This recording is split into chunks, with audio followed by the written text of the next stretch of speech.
Hi all, and welcome back to Let's Play Astro Boy Omega Factor. Last time we chased down a runaway undersea train, beat up a few terrorists, and then, Astro Boy.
Okay, so we've gotten a bit of context now. We're in the past on a continent called Mu.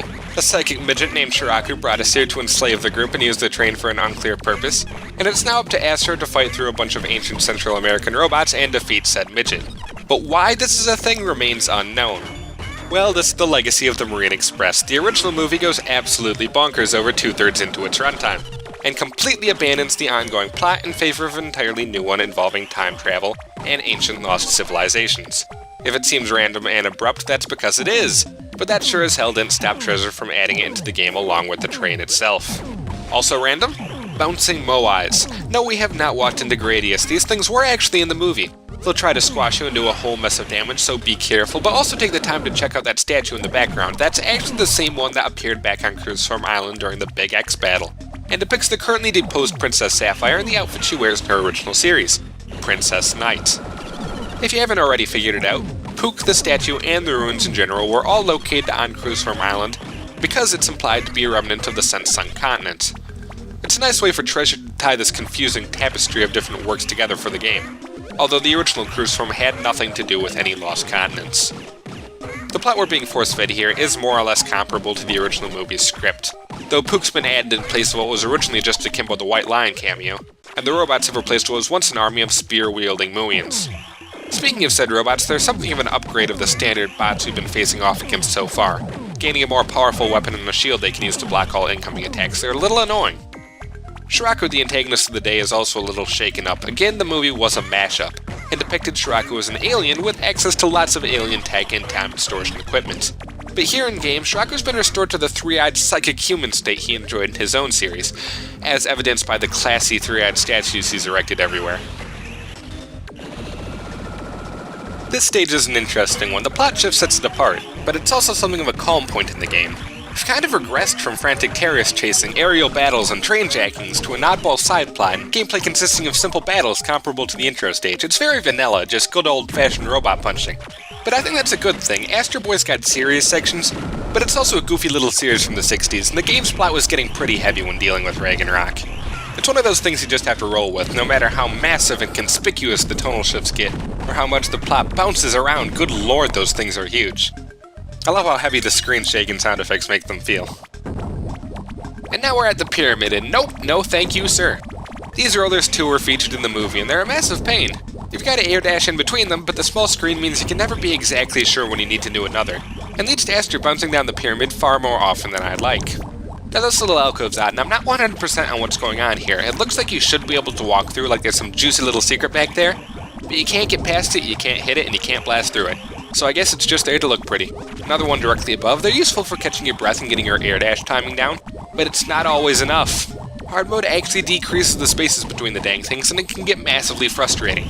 You can damage the rollers, but as far as I've been able to see, they're completely indestructible. And another alcove and nothing. Hello? Well, that's different. Yes, by air dashing straight down, you can actually enter the floor here and head to the right, where you can find the lost treasure of Mu, also known as this white blob thing. It attacks.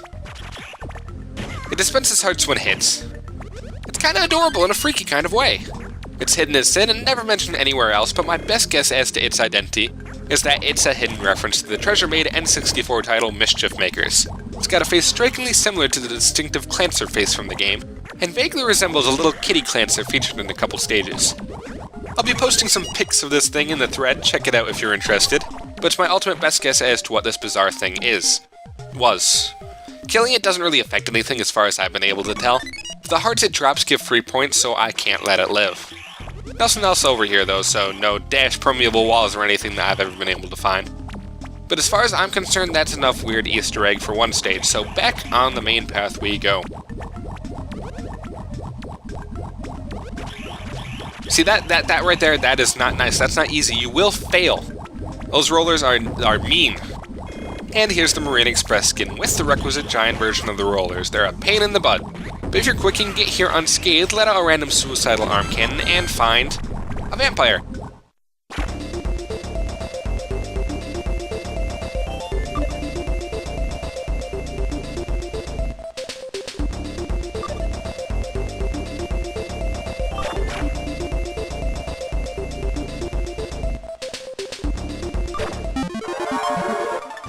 Number 38, Don Dracula, Prime Minister of Mu. He is secretly aiming to take over as king. He was a main character in the self-titled comic which ran in Weekly Shonen Champion from May 1979 to December 1979. He is a comical vampire who comes to Japan. The character he plays in this game is taken from his role in Marine Express. 8 episodes of an anime based on him were made, but it was cancelled after 4 episodes. In the movie, Drac played the role of the traitorous Chancellor Dandra, and had a fairly minor role.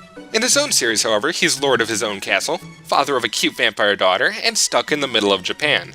It's a very slapsticky series, and Drac himself is actually a pretty decent guy. He tries to suck blood, but would never dream of permanently harming any of his victims. It's something of a sitcom, putting Drac in a setting he really doesn't belong in and watching him fumble around. But it's cute, fun, and lighthearted, in contrast to Drac's more evil role here.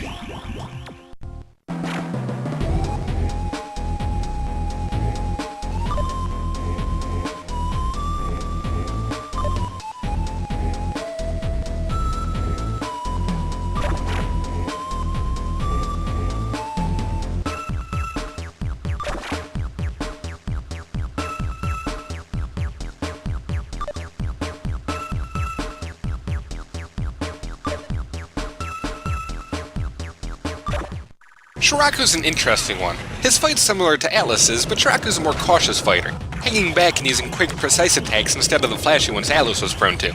The arrow staff he uses for his attacks is named Red Condor, and comes from his original series. It allows him to channel his third eye's psychic power, and that little chant he did prior to starting the battle is actually needed to summon and activate it. He's also capable of summoning in help, like the fiery snake Astlan, which will fly around dropping flames while Shiraku himself continues attacking. Shiraku and Mu in general have a Central American theming, but while Mu's mythology names the Mayans as the ones descended from the Mu civilization, Shiraku's attacks have an Aztec theming. The game claims Aztlan is the Aztec heaven. My studies show it's more of a legendary ancestral home, but one way or another it's Aztec. Mictlan in turn is Aztec for hell, which actually does seem accurate. In contrast to Aztlan, Mictlan's ice-themed, and leaves a trail of ice in its wake, damaging you if you run into it. Both of them are focused on spacing, and that's basically Shiraku's gimmick. If you get too close, he'll stab you. If you try to line up an arm cannon, he'll try to move away. And if you're at a distance, he'll use targeted ranged attacks. When you get him down to lower health levels, Shiraku starts invoking the sun for an invincible super move. This one annoys me, however, because Tonatia, the sun he's invoking, is the 5th sun in Aztec mythology, not the 4th. It's the sun we're currently living, so there's really no excuse. It's also kinda annoying in that the rocks fall in randomly and can mess you up if you get unlucky, though it doesn't last all that long. Shiraku's got no limit on the number of times he can summon in help, and like the rollers from earlier, I don't believe he can actually kill Aslan or Miklan, so it can be a bit of an endurance battle. Shiraku does, however, have a flaw. He's only capable of stabbing Red Condor directly up, down, left, or right, which means he can just hover around his feet and blast him from there. And when he whiffs a strike, it takes a decent amount of time for him to recover, which gives you even more time to strike back. It's difficult but manageable, though Shiraku hits hard and has more health than most bosses so far, so you've got to be consistent with your dodges. He's a strange boss for a strange stage, so the outcome here is better than in the movie, where Astro blew up the train with himself and Shiraku inside, taking both parties out, which would have made for a very abrupt finale. Number 44, Shiraku, an ancient prince who rules over the land of Mu. His third eye grants him psi power. When it's uncovered, he's a force to be reckoned with, possessing fearsome intelligence and unlimited evil ambition. From his ill-gained throne in Mu, he's been doing his best to exploit the natives and rob the nation of its riches.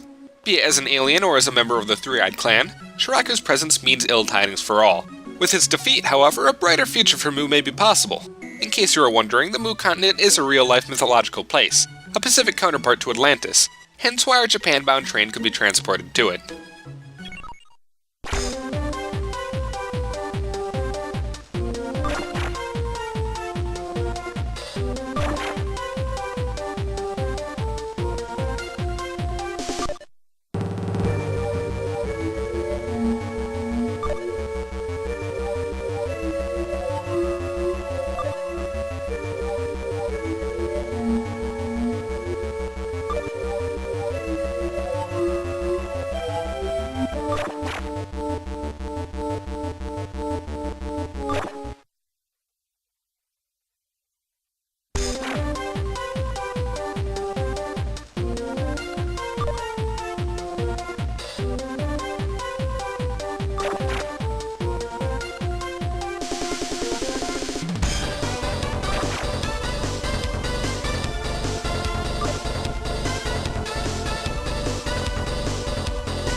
Number 17, Rock. Dead Cross's true identity. He plots against Rag for losing the election to him. He eventually makes a deal with Queen Sapphire of Mu. He first appeared often as the character Rock Home. His first villain role was Makubero Kuro in Vampire. The name Makubero Kuro comes from Shakespeare's Macbeth. Rock also plays villains in Alabaster, Phoenix Future, 2772, and Metropolis 2001. Another character with a name based on Sherlock Holmes, Rock's interesting that he's grown up and has had his personality change over the course of his different appearances. This is one where I'd highly recommend checking out the more in-depth character post, as I can't fit it all in here. In terms of his role in the original Marine Express movie, he was the engineer piloting the train, and could be considered one of the main characters. When the story shifts to Mu, he takes charge in the effort to reinstate Princess Sapphire, and ultimately stays in the past, attempting to rebuild the civilization. Much the same as he does here, with a little dash of redemption thrown in, allowing him to make amends for past Regu-related mistakes while also getting him out of the picture for good. And it is for good, we're out of the Marine Express-inspired section and can move on to some pleasant new adventure from here. Until then though, thanks for watching and I'll see you next time.